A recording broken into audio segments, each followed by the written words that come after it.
this latest episode, we are going to explore the beautiful and mysterious site of the Moon Temple at Huayna Picchu, officially known as the Grand Caverna. The Moon Temple is believed to represent the three worlds of Andean cosmology: Huayna Picchu, the heavens above; Kai Picchu, which represents our present world and all physical life; and Uku Picchu, the underworld. And here, one also discovers the three distinctive architectural styles that seem to meld these three worlds in a profound, syncretic beauty that words do no justice to. To get to this magnificent site, we arrived by train to the town of Aguascalientes on a Friday. And even though we did not have tickets in hand to see the site, my friend had said we can get tickets directly from the government office at the main plaza. This actually surprised me because I had always heard one must get tickets months in advance to go to Huayna Picchu. And maybe because of the slow season and because of the new trail maintenance, which made the hike safer, he was correct. Fortunately, on that Sunday, we had tickets in hand to access this enigmatic site.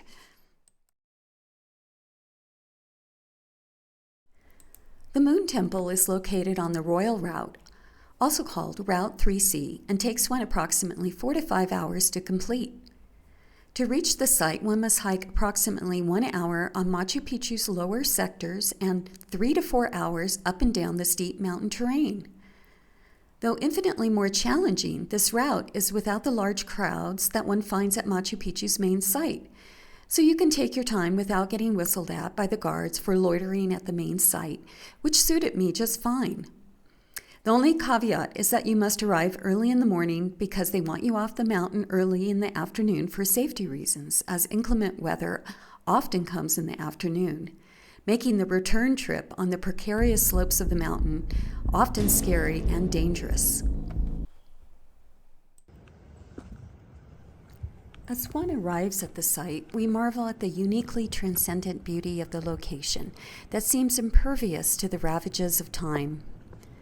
To the left are the mist-covered mountains reaching up to meet the sun, and covering them is the lush jungle, wrapping them in a wet embrace. To the east, we see the natural V-shaped cave with the strange red mold that seems like it is being pulled supernaturally to the trapezoidal false doors of the temple. Like the mold on the surface of the rock, it seems as we too are being pulled in as well.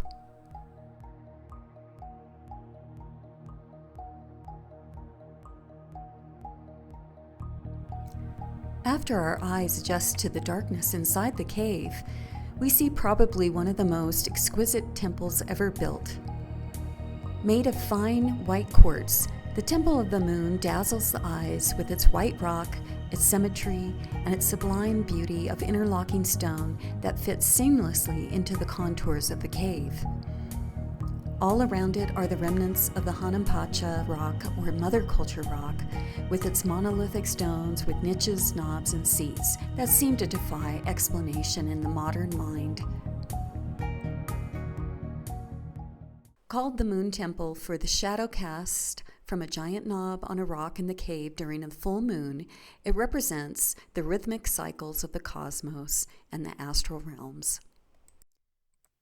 Many people believe that the Moon Temple is a portal where people have been coming for centuries to cross the barrier from the mundane world to the sublime heavenly worlds.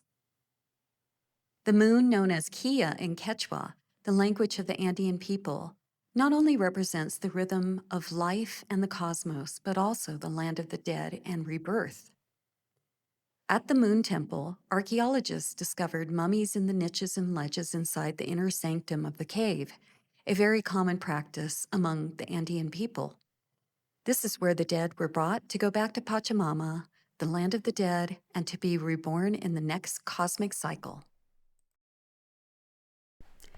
Here, Alfredo, the caretaker of the Moon Temple, explains how the large gnomon on the Huayna Picchu rock cast a shadow on a significant spot when the moon is full in the cave.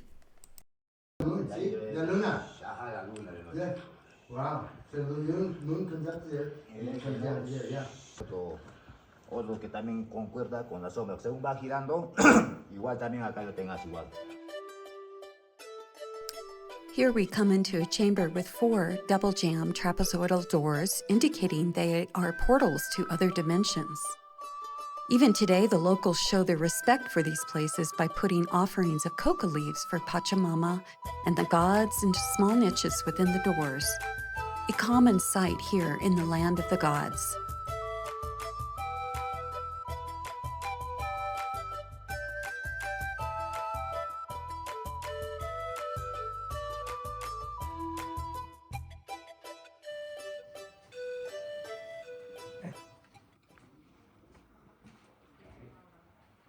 And here you can see where a lot of water has leached into this particular niche.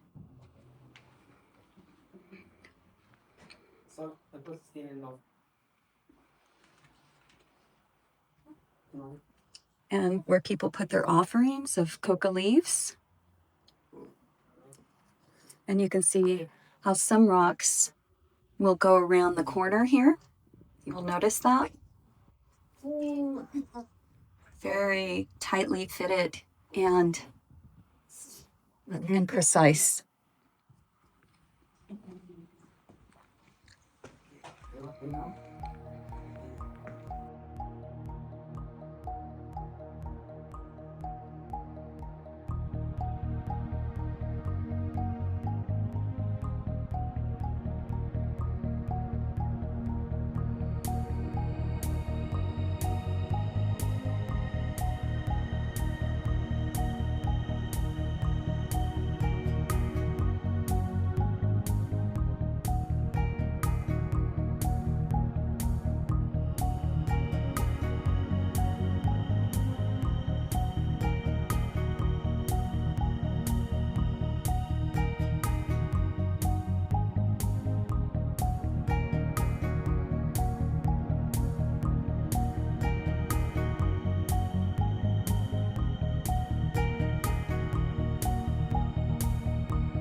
My friend and I lingered too much on the lower sections of Machu Picchu before heading up to the Moon Temple.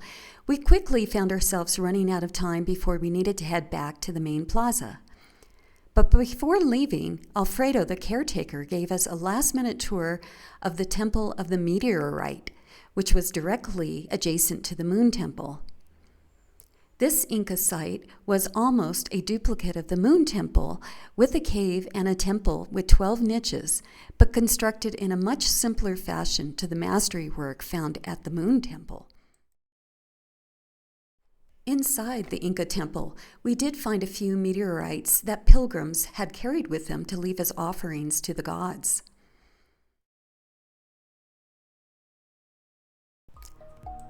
I hope you enjoyed this brief look at the Moon Temple of Huayna Picchu. And if you would like to see more content in the future, please let me know that you like it by hitting the subscribe and like buttons. Once again, thank you and happy travels!